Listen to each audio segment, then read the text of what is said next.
what I learned in the last 32 years is that you cannot just be opposed to something and that's it. You have to propose alternatives, and part of your agenda must be positive.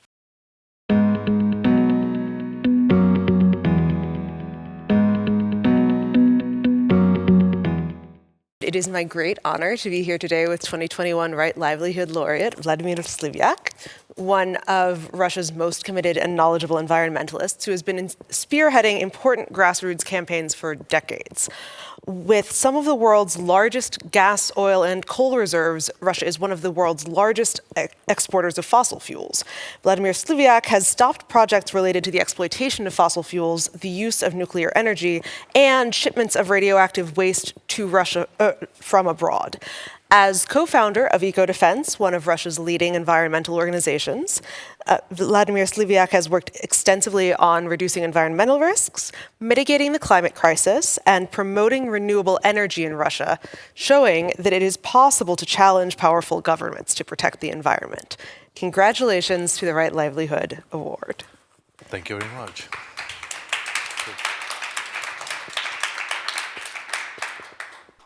So, before we kind of get to the substance of the work, I wanted to ask, who were you before you were an activist? I became an activist when I was 16 years old. So I was a student. So I guess the answer is student. What was it at 16 that made you decide to throw your life into this? That was a time of a change in the Soviet Union.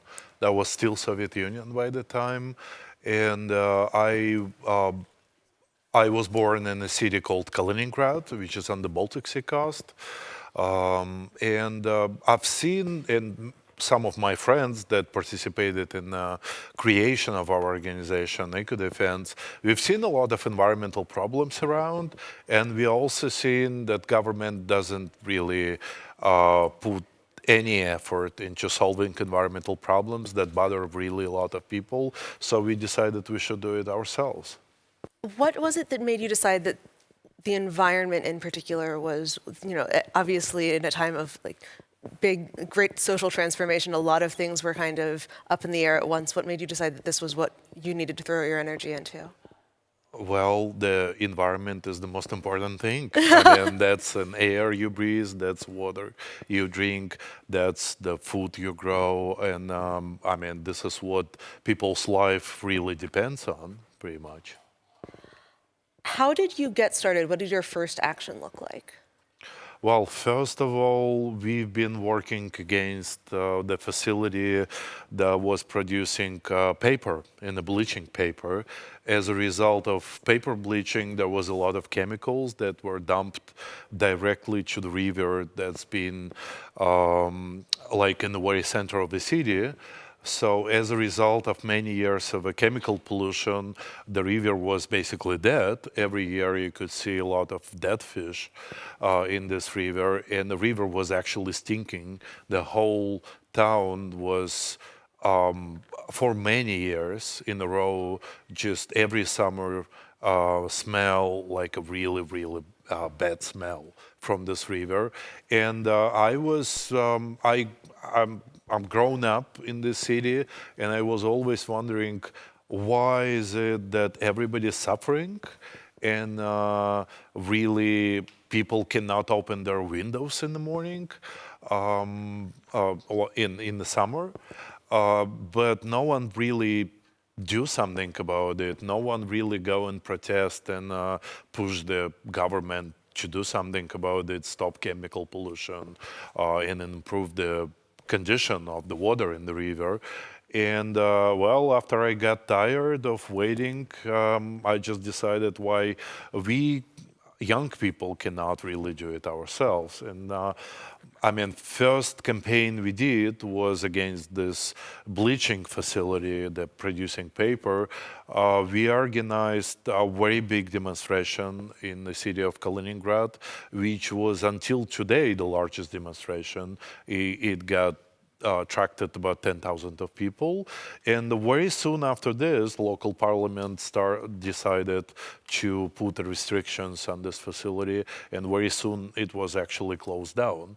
That was the first very big success, and this success, I would say, came too fast, which was extremely empowering, and it was extremely exciting.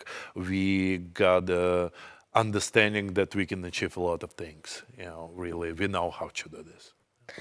How did you get involved in the anti-nuclear movement? That was for family reasons. A part of my family was living in Belarus that got extremely radioactively polluted, and some of my relatives died of a cancer living in this area in Belarus. And Belarus is the most contaminated country among former Soviet Union republics as a result of Chernobyl accident. But that was always, but apart from history of my family, I was always wondering, since I got to know that nuclear power exists, I was always wondering why it actually exists if it produces extremely dangerous radioactive waste that will be dangerous for many thousands of years, and there is no any technology to make it safe. And why does it exist if things like Chernobyl accident can happen, affecting millions of people? So I decided that's just not fair, that people suffering because somebody else's decision to develop nuclear power.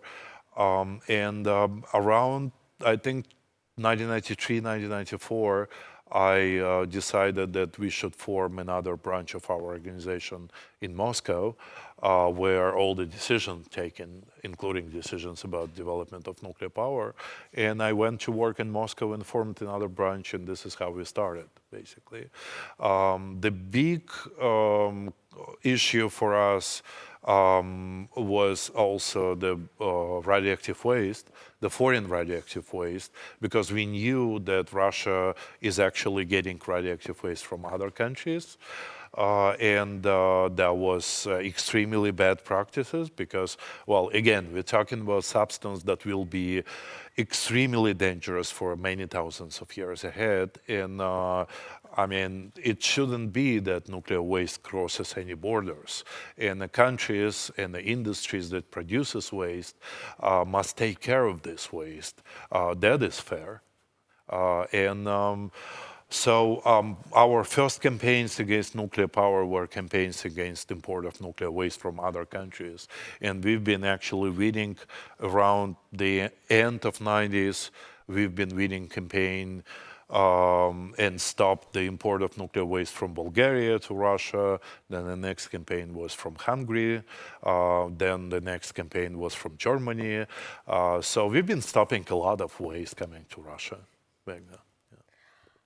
How has the work and kind of the plan of action had to change when you're no longer working at the local level with, a single bleaching plant, but, trying to, work at the national and even international level to stop this importation?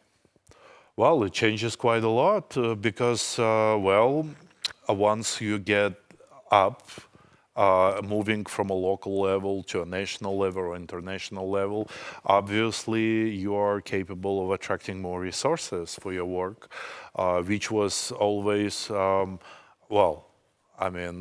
resources for any activist, I believe resources is one of the biggest problems because you always want to do a lot of good things and there is always not enough resources for you.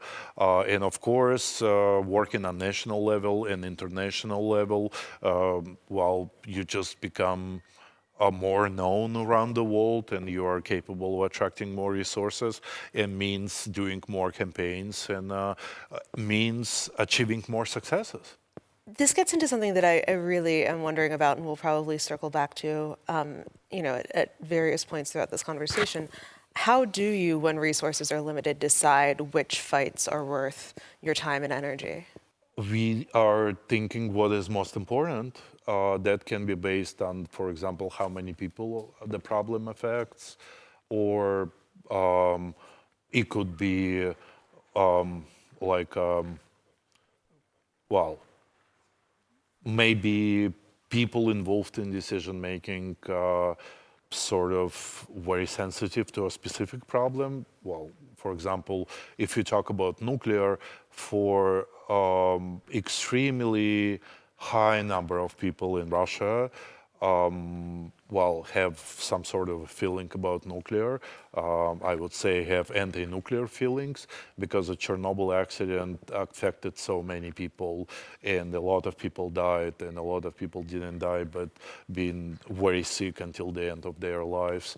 So it could be also sensitiveness.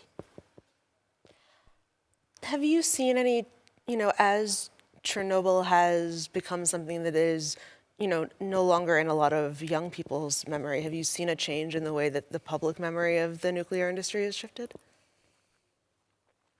That's a good question. I think because there are still many people who doing educational activities and putting a lot of efforts into making young people, well, giving a knowledge or passing a knowledge about Chernobyl to young people is still not forgotten until today. Although it's true that not that many people know about Chernobyl today, as it was, for example, 20 years ago.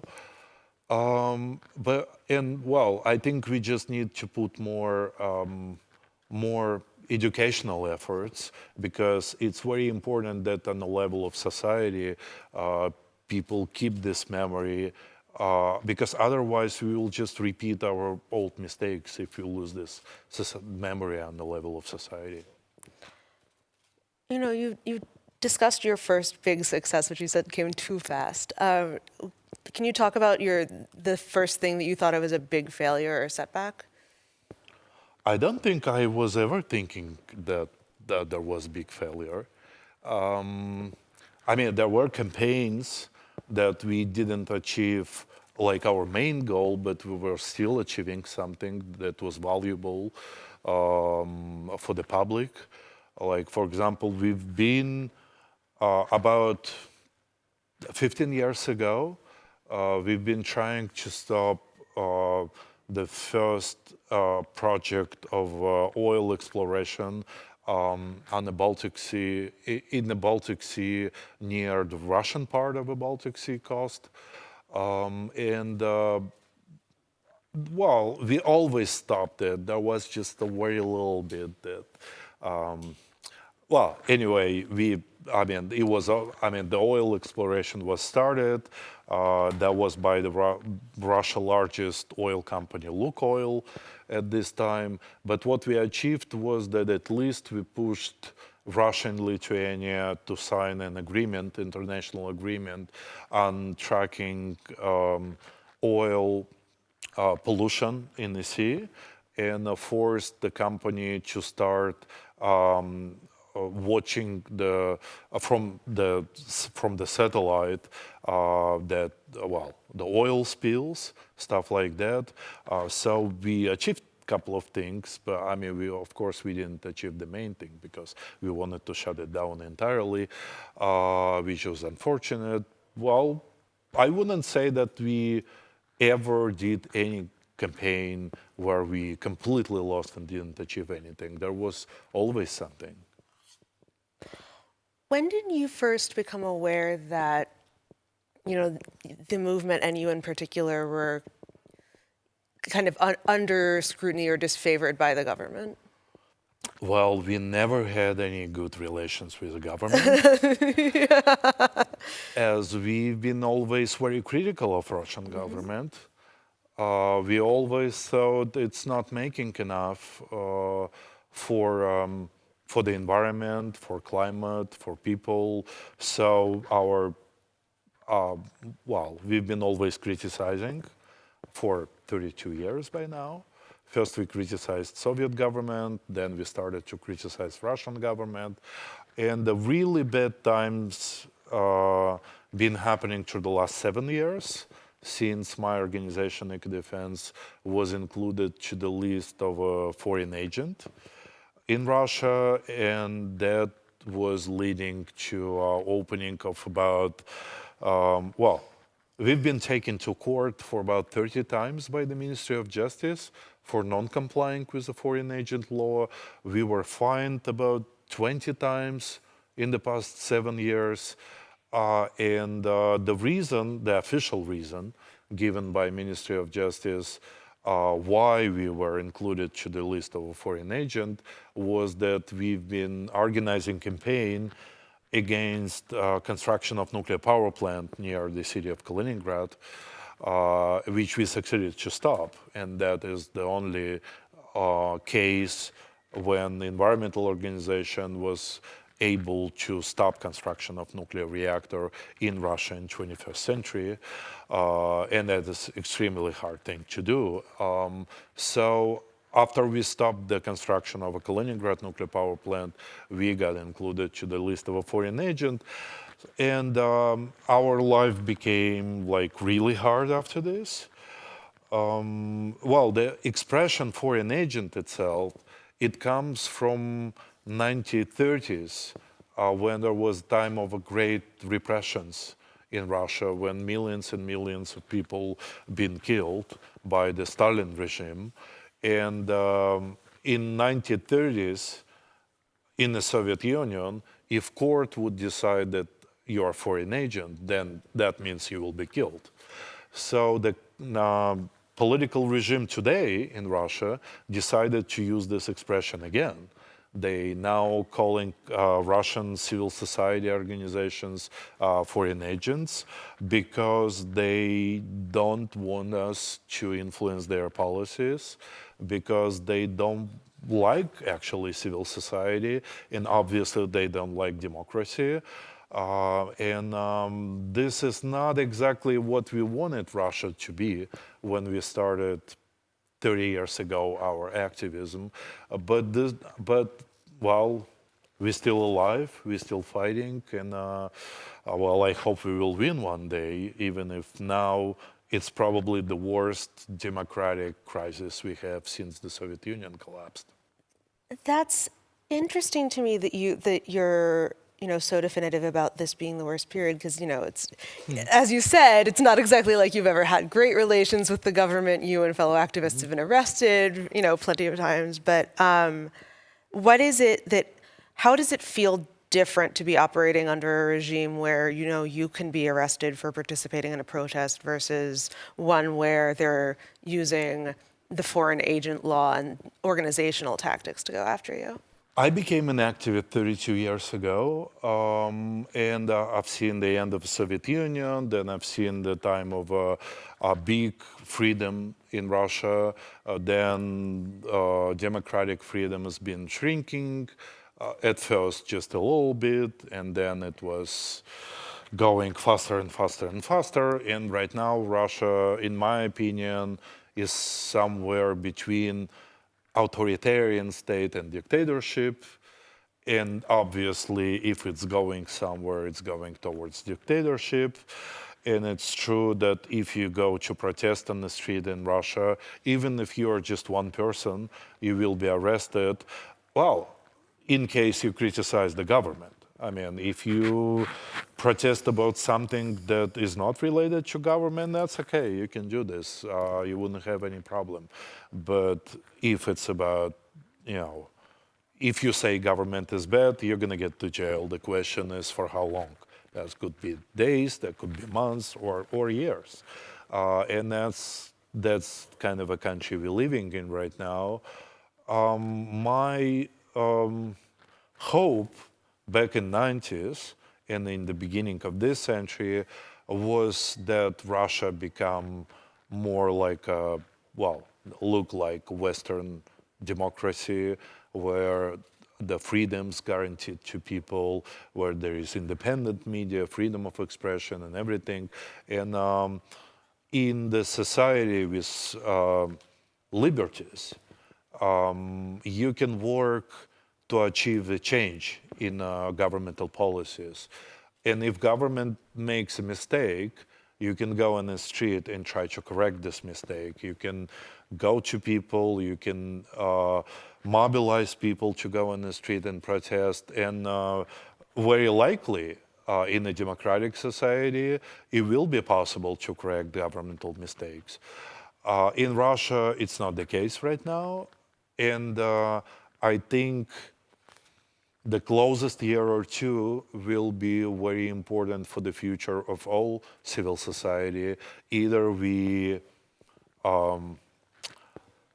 will either we survive in Russia and continue our work, or we're all gonna get to jail, and that would be the end of a civil society entirely. I would say, I don't know where Russia is gonna go, first way or second way, but I just really hope that we can survive and other democratic organizations, civil society organization can survive, and just that one day we will think of this time today as a bad time, but not absolutely worst time in our history. How are you able to continue doing the substantive work of eco-defense in the environmental sphere when you also have to be fighting, for your, fighting as a civil society organization? Well, it's definitely very hard, because just even psychologically, let's say, it's hard to work when you wake up and thinking about, you wake up, you're getting the news that people got arrested, or somebody left the country because there was criminal prosecution started against this person. And every time you cross the border, you're thinking like, would I be arrested this time or not? You're going outside of a country, you're feeling like this. You're coming back, you're feeling like this. It is. You just become very tired of all of it. Because living very long time under pressure for years under pressure is very hard task, actually. In I understand perfectly a lot of people who left Russia because of it, because in the end, your effectiveness just going down when you're under pressure over a very long period of time. But I don't know how. It's probably because we have such a great people in my organization that we survived until today, that we're still doing our campaigns, that we are still capable to achieve successes, because we became the first organization in Russia that started to protest against coal mining as part of our climate work, because we know that coal is absolutely the worst fossil fuel, and it's damaging the climate more than other types of fossil fuel. And we've been the first organization that succeeded to stop a new coal mine in Russia, in the region, which is the heart of a coal industry in Russia. That's called Kuzbass. No one ever challenged the opening of a coal mine in the court, and we did it, and we won. And that was a very inspiring thing for people living in this region, it's a region called Kuzbass. It's about 80% of Russian coal produced in this region. I think because we have a very good experience and very long experience, because we have access to resources needed for such work, we are capable of achieving successes, and quite big successes, like making historic things in Russia. And this is what helps us to survive and continue our work in a feel positive still under very bad political circumstances. Just because, well, it could be dangerous, but if you see that your work is very important and and actually very successful, and you achieve a lot, then there are more reasons to continue.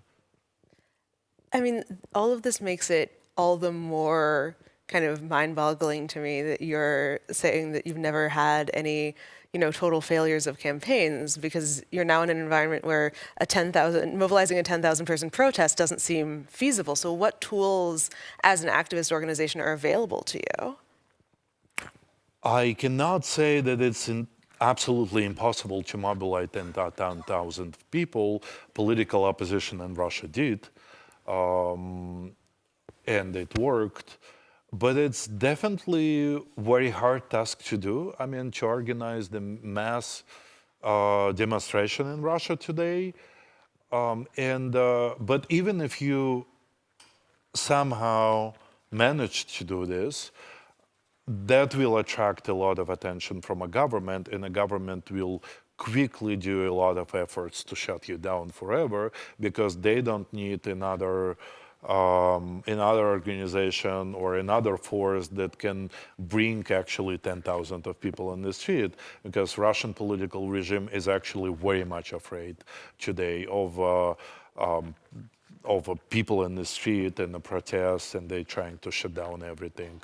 And actually, I believe the whole actions of all the actions of Russian government against civil society organizations are basically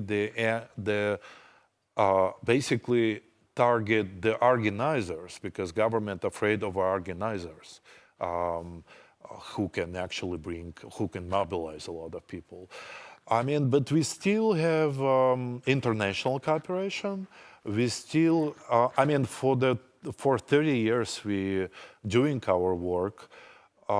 We've got a very big international cooperation network with colleagues, organizations like ours in all over Europe, of United States, Asia, and in most of the cases, our campaign's international.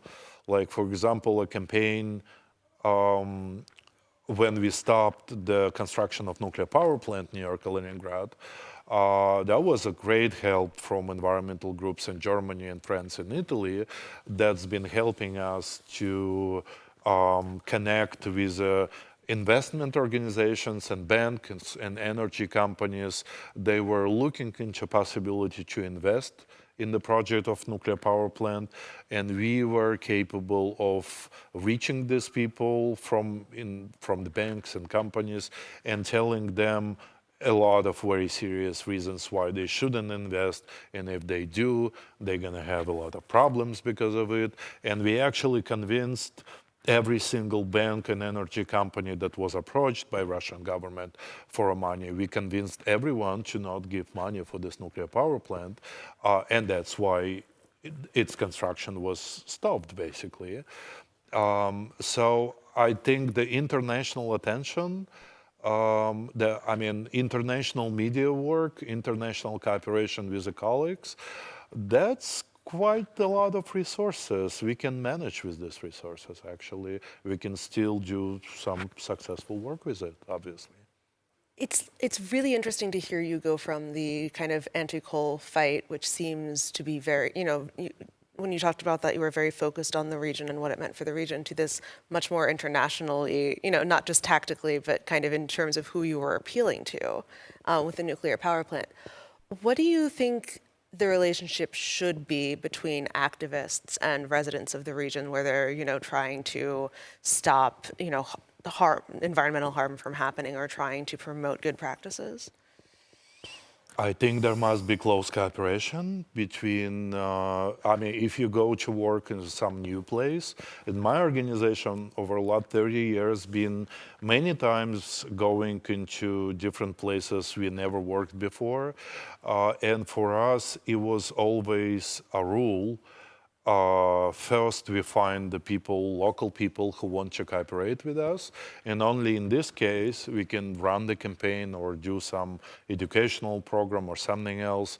I think it's absolutely the most important thing when you're going to work on a regional level in Russia. The most important thing is actually can you mobilize support on the local level for yourself or not? Because if not, then people would never help you. I mean, in the best case, they would just watch what you do, but you actually, for a success, you actually need people to support you, to help you, and even if in a campaign against construction of nuclear power plant near Kaliningrad, even if we were focused very much on influencing energy companies and banks, mostly in Europe, and that worked in the end. Still, we had to spend a lot of efforts on a local level in Kaliningrad, convincing people there that nuclear power is a very bad choice.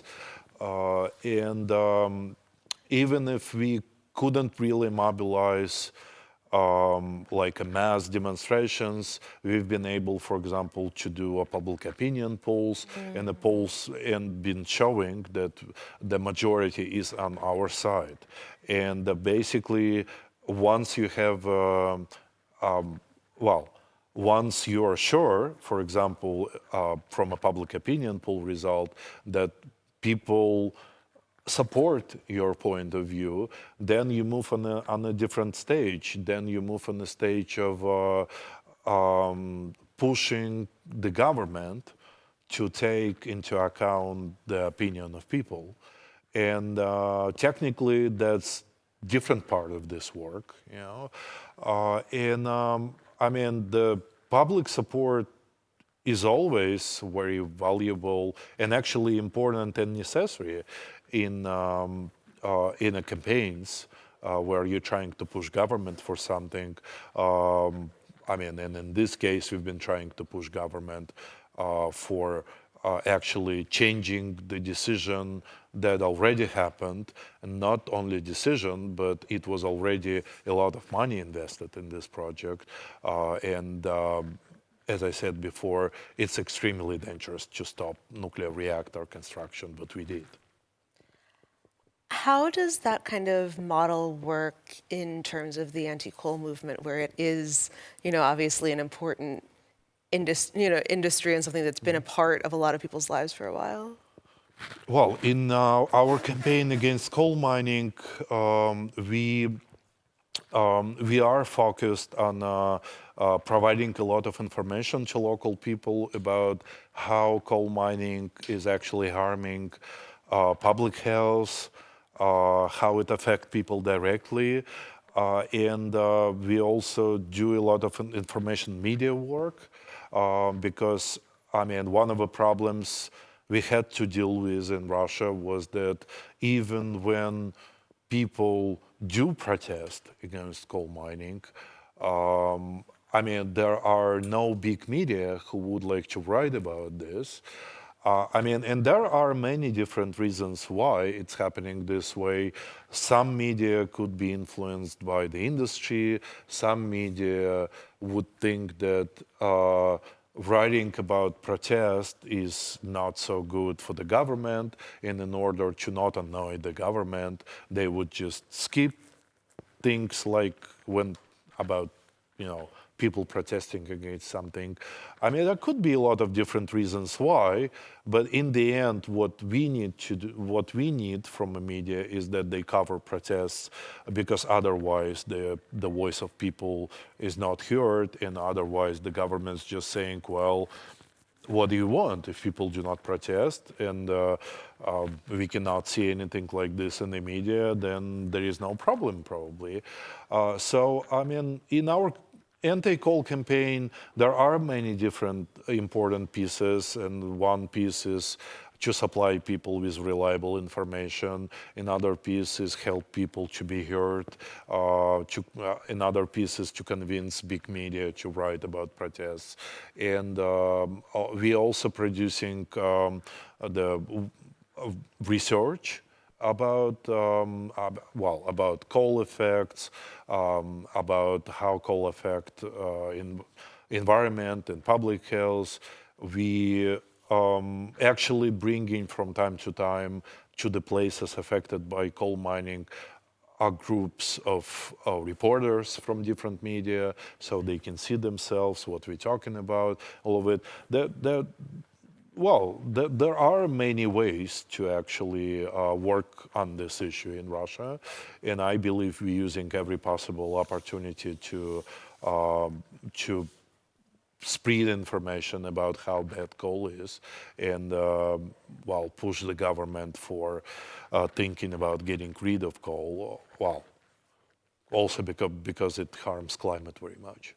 You were saying earlier that one of the first things you need to consider in taking on a campaign is whether you have enough local support to be able to mobilize people. And, you know, it seems that that in cases where you're doing a lot, where you need to do a lot of educational work for the public, that, you know, how can you tell that there are going to be enough people who are going to be mobilized in your favor once they are educated? It's a little bit, it's a little bit different from what you just said. Okay. It's not like we go trying to understand what's the public opinion and then decide whether we do something or not. Okay. We decide, I mean, like, for example, we were the first environmental organization in Russia to start a campaign against coal. And we started it not because somebody else wanted us to start this campaign. It's because we thought that the coal needs to be opposed and well, coal needs to be phased out because we need to save the climate, obviously. And I mean, in a situation like this, you just, well, I mean, in this case, the campaign is specifically connected to mostly one region in Russia where absolutely most of Russian coal produced. And I mean, well, let's say theoretically, if we want to do some kind of activity, we go and look whether we should put more effort into education. And for that, we need to understand how much local people informed. If they are informed enough, then we can put our effort into something else. If they are not informed enough, then we have to produce a lot of information to educate them. But the key thing is that it's us who decide what we do and us who decide what is important. And if we see that people don't have enough information or not educated enough, then we just go and work with information and provide this information to the people and make them more educated so they start to support us more. I want to go back a little bit to something that you were talking about, something you mentioned in passing when you were talking about reasons the media might not, you know, want to cover protests. Because you were talking about, you know, they might be afraid of the industry and they might be afraid of the government as different things. And, it, you know, you should totally correct me if I'm wrong here, but it certainly seems that in Russia, the energy industry and the government are often not so separate. How do you know, you know, like how is targeting an industry different from targeting the government, and how do you even know what the relationship between the particular business you're opposing and the government is? Well, it's true that right now in Russia, big business and the government is basically the same thing. The way that even if company would be private, there would be a special person representing government on the board, for example. And we've got actually a lot of different reporters that trying to do investigations, and we have now a lot of investigations in Russia about corruption schemes and the corruption connections between big industry and the government, and it's truly look like governmental officials in Russia get a lot of money from the industry, and in exchange they protect the interests of industry. But I think the analyzing political situation in Russia today, I think it's also a lot about jobs, because what Russian political regime is very afraid of is that a lot of people could lose jobs and they could turn in the street and very loudly protest and actually sort of could go to overthrow the government or something like that.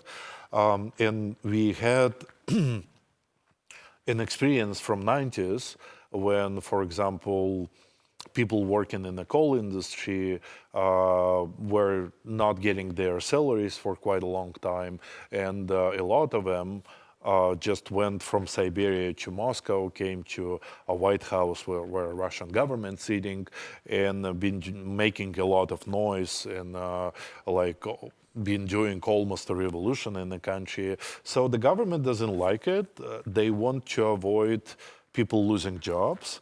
And of course, well, with coal industry, that's a relevant fear because, I mean, right now, Russia is the third largest coal supplier in the world, the coal exporter in the world.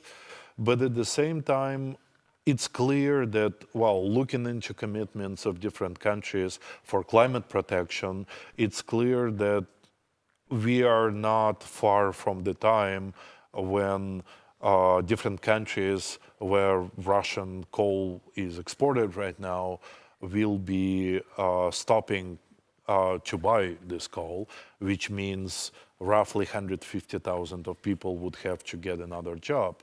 And of course, talking to Russian government about coal is very hard because for the government, I mean, for us, it's about climate.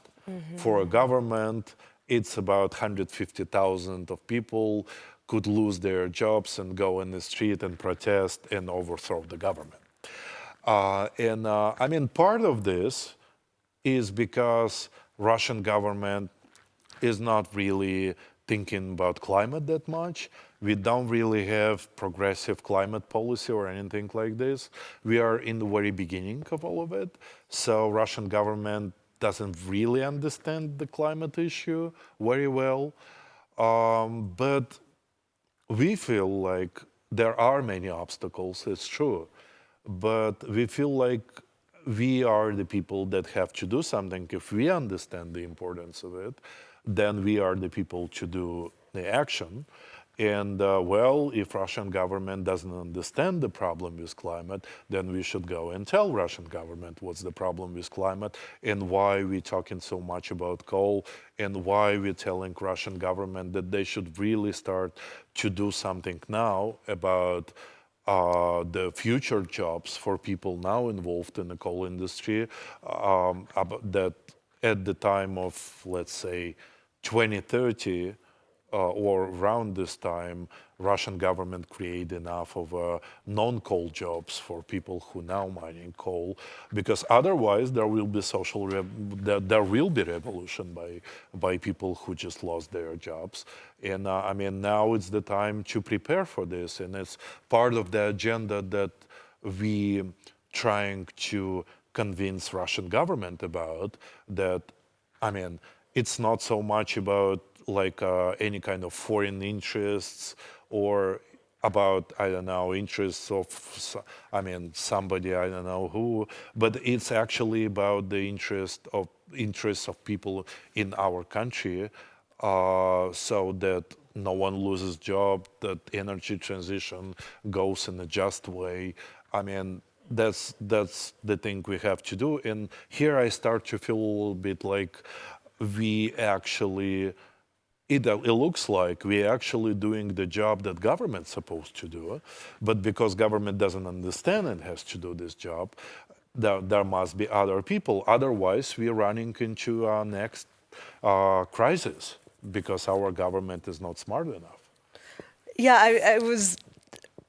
This is exactly what I was going to ask you, is that, we've spent this whole time talking about, when we're talking about the campaigns that Eco Defense has run, stopping things, preventing things, and talking about, an energy transition or moving toward the future it seems, it's envisioning something that hasn't existed before. Does the same playbook still apply, or do you find yourselves having to develop new tools to kind of step in where government won't? Well, it's always important to propose alternatives. I mean, well, basically, what I learned in the last 32 years is that you cannot just be opposed to something and that's it. You have to propose alternatives, and part of your agenda must be positive. I mean, I believe that in a situation like we have in Russia today, any environmental organization actually has to have both the positive agenda, means proposing alternatives, and also like, well, I wouldn't say it's negative agenda, but I would say opposing to dangerous facilities, dangerous industries, because we've got a lot of them. They are very old, they are very polluting, they actually killing people's health. So if you're an environmentalist in Russia, you cannot really stay away from a protest. But the positive things are very important. I mean, otherwise you wouldn't really get enough support from the people. And for example, when we go to a region like Kuzbas in Siberia, our positive agenda is that we want them to stop coal mining. We want them to start renewable energy. We have a like really bad situation with renewable energy in Russia. It's less than 1% in our energy balance right now. Yes, government is putting some effort into developing renewable energy, but it's far, far, far, far, far not enough. And the Russian government is saying by 2040, we're going to have 10% of renewable energy. That's absolutely unacceptable, and that's actually killing the climate. That means that Russian government actually wants to continue business as usual, which means extracting coal, oil, and gas, and trying to sell as much as possible, means export to other countries as much as possible. And the Russian government still thinks it can survive with this business model. And well, it's bad for people, it's bad for climate, it's bad for everyone. But again, our government doesn't really understand how bad it is. I mean, of course, our positive agenda is energy efficiency, development of renewable energy, saving the climate, actually, well, making our economy green, basically. And people understand it very well. I mean, there is a problem with a different thing, is not that many people in Russia believe that it's possible to convince our government and actually push our government for renewable energy and a green economy and a just energy transition, all these kind of things. A lot of people think like, well, these people out there in the West, they can afford it, it's cool, it's nice, but our government, no, they will never go, they will never go for it because, well, very different reasons why, but in general, Russians think quite bad of their government, and it's historic. I mean, again, part of our work here is to put as much pressure on the government as we can, and we can use here the support, even in form of a public opinion poll results. We can clearly use the support of ordinary people living in Russia for those things. People support it. I mean, they have difficulties with believing that government can even theoretically support anything like this. But this is where people like us need it very much, actually, to organize the effective campaign around it and to finally push the government for, you know, doing something for climate and doing not something, but doing enough for saving climate.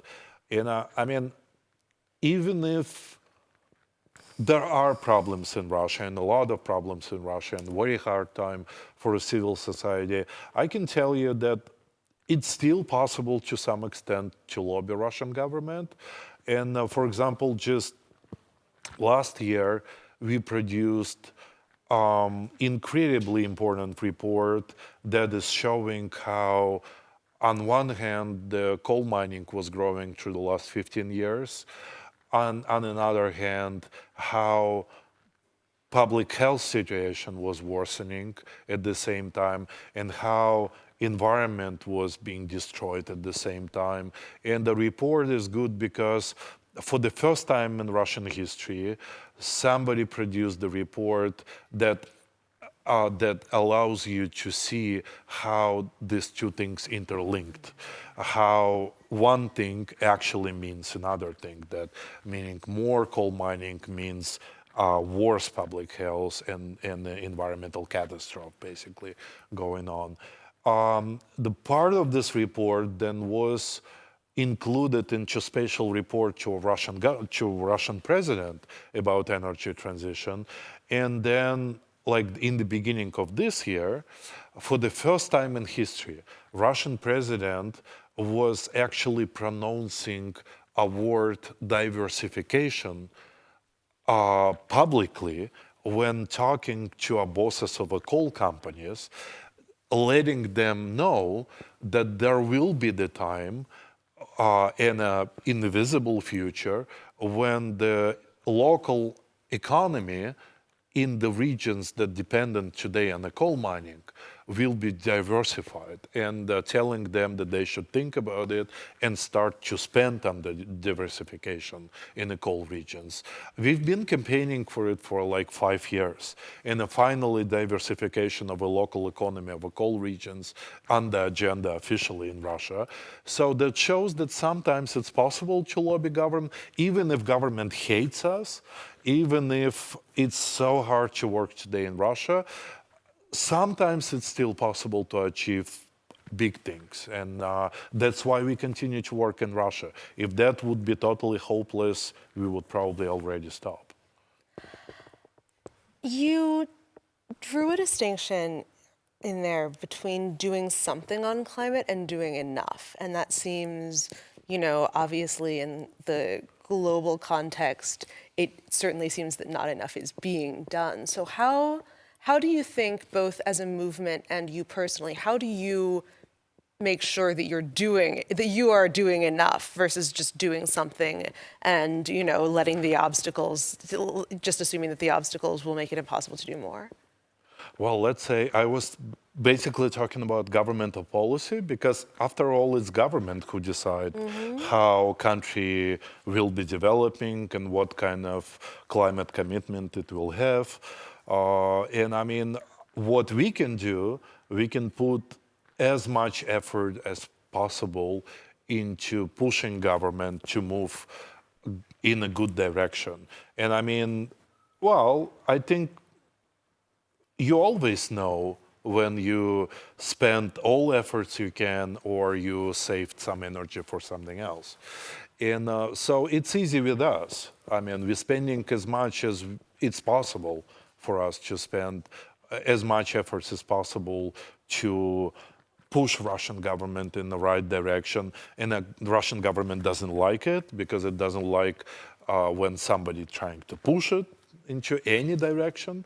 But this is what we feel like we have to do, even if it's dangerous, because there is no one else who could actually push government in any direction. And I mean, I can say that even if Russian government is doing far not enough about climate, still there is a positive movement, because until this year, the Russian president never ever gave a single speech where he would say that climate is a big problem and we have to do something about it. Until 2021, each speech of Vladimir Putin, Russian president, where he would talk about climate, it doesn't matter in what regard, he would basically make jokes about climate. He would say something like, "Oh, the climate change is cool because, I mean, people in Siberia would not have to buy expensive fur anymore, and the bananas we can grow in Siberia, so climate change is cool." I mean, stuff like that. You could hear this on the TV, for example. I mean, but this year, Vladimir Putin started to talk completely different way. He said, like, well, climate change is very important. Climate change is the main problem of humankind. of our times. And a lot of climate policy appeared in Russia this year. I mean, still far not enough, because, I mean, in order to escape, well, in order to avoid the most catastrophic consequences of climate change, we need to put our emission down to zero at approximately mid-century or around this. I mean, between 2050, 2060, something like that. And of course, it cannot be done without very intensive action on the Russian side, because Russia is historically one of the top 4 polluters in the world. And what we see in Russia until today is that climate policy includes actually increase in emission and not reducing emission. The Russian policy includes growth of coal export and coal production. Russian energy policy says we will extract more gas in the next couple of decades, and probably same amount of oil in the next couple of decades.